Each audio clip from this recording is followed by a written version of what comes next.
waxaa heshiis nabadeed laga gaadhay khilaafaadkii iyo dagaaladii u dhaxeeyay bulshada Soomaalida iyo Canfarta ee muddada socday kulan ay garwadeen ka ahayd dawladda federaalka oo isugu yimaadeen madaxda labada deegaan ayaa waxa la isku afkartay in la joojiyo colaadda labada madaxweyne oo goobtaasi shir jireed ku qabtay ayaa waxaan ku bilaabaynaa turjumaadii hadalka madaxweynaha deegaanka Soomaalida baafarina Soomaali wandum hizboች መካከል ባለፉት ዓመታት ጀምሮ የነበረው ግጭት ዳላ አስፈላጊ ጉድመትና የሰው ሕይወት መጥፋት baayadii shacabka Soomaalida iyo Canfarta ee sanooyinka u dambeysay socday kaasoo ka dhashay khasaare nafeed iyo mid hantiyeed taasi waxay caqabad ku noqotay geedigii higsiga iyo horumarka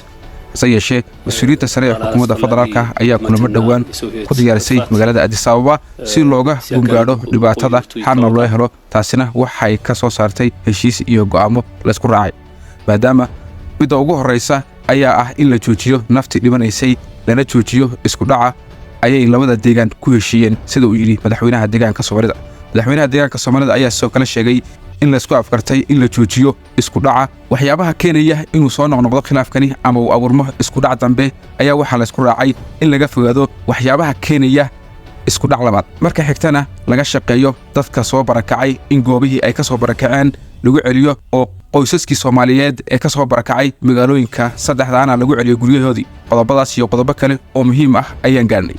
si heshiiskan looga midho dhaliyana annaga way naga go'an tahay ka Soomaali ahaan saas daraadeed hadda waxaan u jahaysanay sidii dhibaatada xal looga gaari lahaa waxa kale oo intaas dheer in su'aalihii isku dhaca abuurayay jawaabtooda lagu raadiyo si sax ah oo nabad ah dastuurkana waafaqsan taasi oo ah rabitaanka shacabka deegaanka Soomaalida oo mar walba iyagu jeclaa inay nabad waxooda ku helaan isla markaana aan taageersanayn colaadan daageer bakaftinya amaraar bamimar madarkochum አጠቃላይ ውይይቶች አካሂደናል መግባባት ላይ በደረስንባቸው ጉዳዮች ላይ ደግሞ ማስከታች